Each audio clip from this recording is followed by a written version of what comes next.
Terima kasih pemirsa Kompas TV dimanapun berada saat ini. Kita masih membahas tentang putusan Sambo yang sudah divonis oleh hakim dengan putusan mati.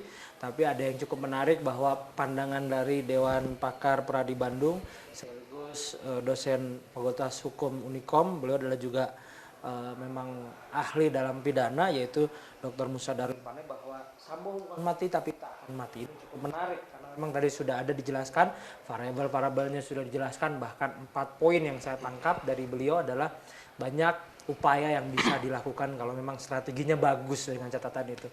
Mulai dari tadi banding, kasasi dan sebagainya, permintaan maaf kepada keluarga korban, terus gerasi, atau bahkan nanti jika beruntung ada penerapan KUHP baru yang akan diterapkan tahun 2025 yang memang jika berkelakuan baik selama 10 tahun ini bisa bebas dari hukuman mati. Cukup menarik memang karena banyak beliau tahu tentang proses ini, ternyata memang sangat masuk akal semuanya. Tapi Bang Musa, kalau melihat dari porsi masing-masing penegak hukum yang hari ini ada, baik itu jaksa, terus kemudian pengacara dan hakim sendiri, sudah sesuai porsinya masing-masing, sesuai dengan keputusan, sesuai dengan tuntutan dan pembelaan masing-masing? Ya, dari sisi apa dulu ya? Jaksa dulu ya? Boleh, JPU jaksa dulu. Dari JPU JPU saya rasa masih kurang profesional lah. Nah, oke. Ya, Ini menarik ya. JPU kurang profesional. Kenapa? Karena JPU ini sudah melihat fakta-fakta ya, fakta-fakta yang terungkap di persidangan dan hal-hal apa yang memberatkan dan meringankan.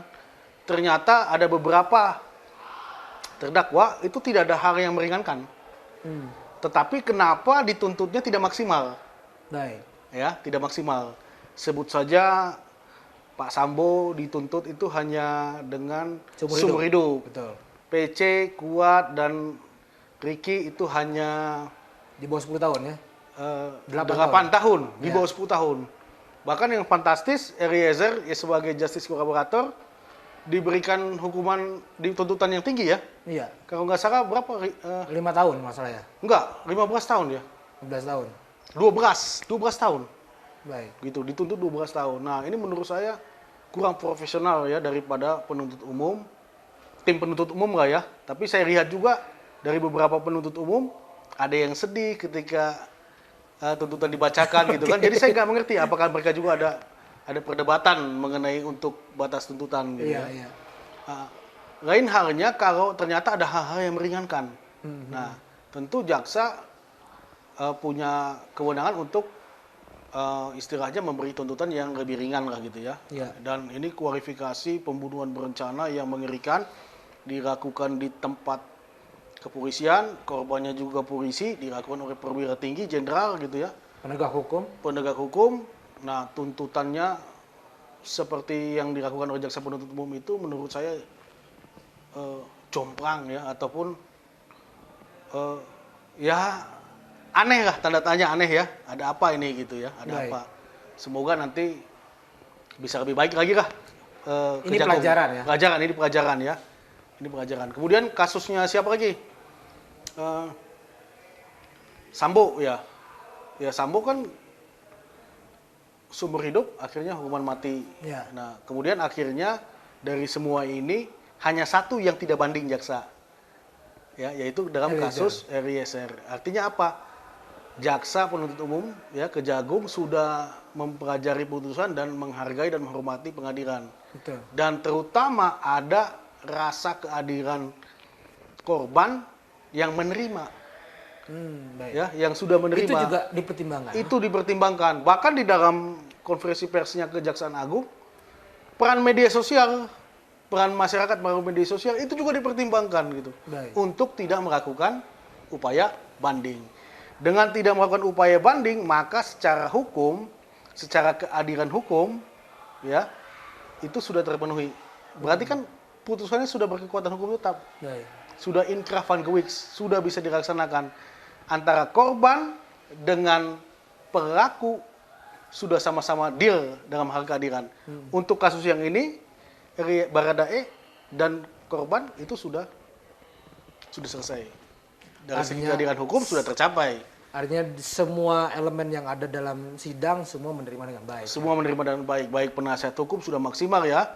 kemudian juga jaksa penuntut umum akhirnya legowo ya, meskipun jompang ya antara apa yang dituntut 12 tahun, ternyata yang diputus hanya 1 tahun 6 bulan, itu kan jauh banget ya. Betul, jauh banget. Jauh banget. Nah, tetapi melihat asas keadilan yang harus diutamakan, kita harus salut juga kepada Kejaksaan Agung, akhirnya mau juga memperhatikan itu dan tidak melakukan upaya hukum banding. Tidak banding. Gitu Tidak ya. banding gitu.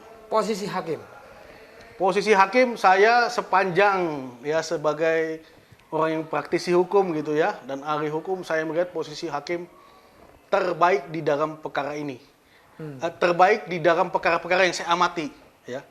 Posisi hakim track recordnya baik, mulai dari awal sampai akhir. Saya rasa ini tim hakim yang sangat bagus ya. Semoga para hakim di Indonesia bisa mencontoh nih, menteladani hakim ini gitu. Saya rasa sudah sangat pas hukumannya semua itu. Baik.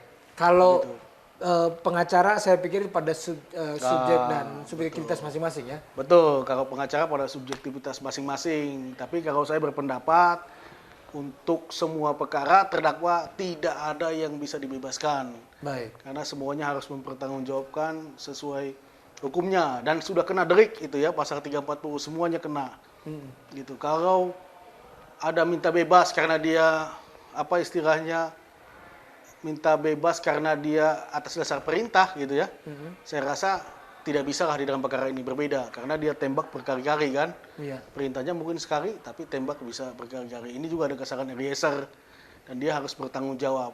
Hanya nasib baiknya dan sikap tepatnya dengan pengacaranya yang hebat, mungkin menganjurkan itu ya. Baik. Minta ampun, minta maaf, bersujud kepada keluarga korban.